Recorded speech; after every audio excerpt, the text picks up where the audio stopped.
Thank you very much, Mr. Chair, and thank you to our panelists for being here. I have the privilege of representing Virginia's 2nd Congressional District, so Hampton Roads, home to Huntington Ingalls, just outside my district, and most importantly, so much ship repair and shipbuilding people. So listening to you all, it's a lot. I wish it was a little more positive direction, but I think there's some important lessons for Congress to learn.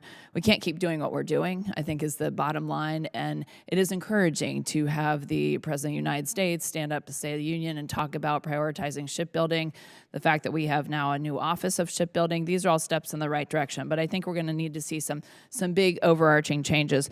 And what does that look like? I mean, the ideas you've talked about today between the technology, we can build unmanned aircraft using robotics. Why can't we do better with especially ship components? I mean, the design aspect, I have a son who studied naval architecture at the Naval Academy. I know it was one of the few schools that they actually have that degree. So what can we do, to incentivize kids just to go to the design piece? The labor challenges, it's hard for me to listen to you all talk about. I sat on the Recruitment Retention Quality of Life Task Force that we did from this committee last year, where we looked at all of those things for our active duty side. We improved the pay and compensation, we improved the housing, we improved child care, the health care, the spouse employment. It's the same issues that you all are talking about. And we took 29 amendments that came out of the Senate to the tune of $5 billion that we're making sure in this year's continuing resolution that we're passing, that we're going to hopefully pass today, because it's so meaningful to us, that work that we did, because we cannot keep this all-volunteer force without those quality of life changes for our active duty. But the same can be said, not just for shipbuilding and ship repair, but for our MSC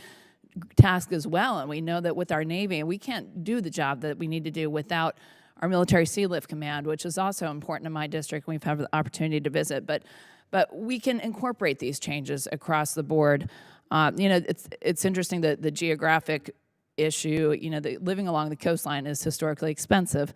I can speak to that from Hampton Roads area, but can we build components in places like the Midwest? I know we're doing it in Virginia and Danville. We've got a great center, but when we take people out of Danville, where they're from, and move them, to other parts where there may be shipbuilding, it's a harder transition. So what does that modular component look like, and that build? I think there's ways that we can do things. But I want to talk specifically, and we printed this poster about the Military Sea Lift Command, and there are so many ships that we can be building that are not warships. I understand, building the warships domestically and what that looks like and our challenges that we're going to work through. But on the MSC side, like for example, we used to have 8 AOEs. We're down to 2. We're down to 2 of these oil. These are, if we don't have ships and food and supplies, we can't keep the fleet at sea. So I'm really focused, and I think we're leaving these guys kind of out of the equation sometimes. But how can we do better on this side of the house? Is it something, I know a few of you have spoken about the South Koreans specifically and involving some of our allied partners, but what does that look like? What is it? Is it a place we need to pursue, that we need to think outside the box and be using our allied partners, especially when it comes to this MSC type fleet? Or I can't do it all domestically. So what can I do? Because I want them as soon as I can get them. But are there any of you can speak to just especially the use of allied partners for things like Military Sea Lift Command? If it's all right, I'll answer that question.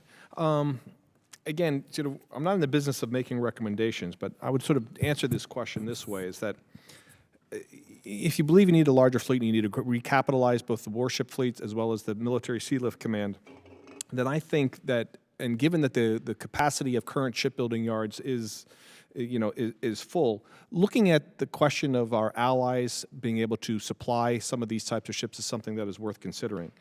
There's all kinds of advantages and disadvantages of bringing the allies and partners into the shipbuilding portfolio, whether domestic or overseas. But in December, President Trump, he made a suggestion along those lines in an interview with the press, and it seems like the public would benefit from that. The Japanese and the Koreans in particular are build outstanding ships that fall into the Military Sea Lift Command portfolio. If you're talking about ro-ro ships and cargo ships and things like that, some of the more specialized ships under the Military Sea Lift Command might still be better built in American yards, but it is at least worth having that public debate and having that conversation about whether others need to be brought into it, not only for Navy but also Coast Guard and icebreakers. That would be another place to sort of have that conversation as well.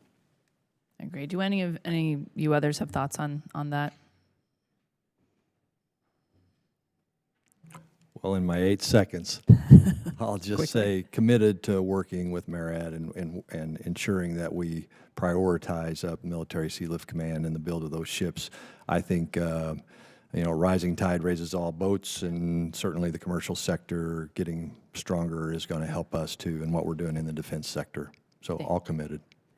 Thank you. I think it's warrants a further discussion, but thank you so much for your opinion. I yield back.